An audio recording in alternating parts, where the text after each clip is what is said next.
Alright, so this is an interesting failure case. I'm servicing this pump right here. It has a plastic body for the pump itself. That's not a problem really, it's a feature. And an aluminum motor body. Now, you can see on this flange, I have one problem, and that is 5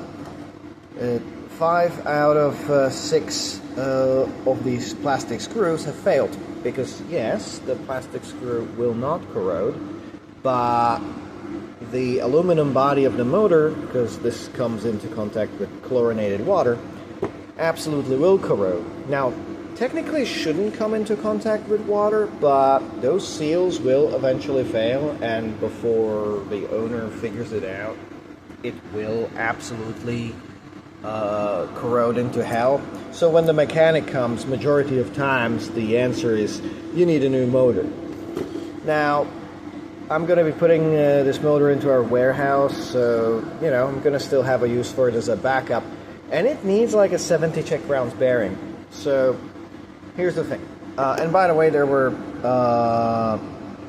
lids for this that were supposed to protect the screws that were holding this to the body of the motor itself.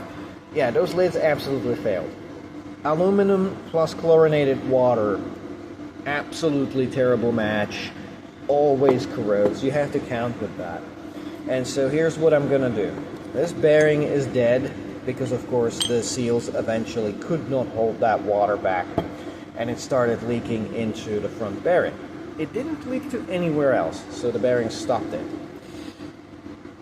So what I'm gonna do, I'm gonna buy a very similar bearing, but it's gonna be a stainless steel bearing. So that's gonna be immune to that contamination, for the most part at least, for as long as you're not salting the water heavily. And that should prolong the lifespan of the motor, just by the fact that we're going to make its individual components immortal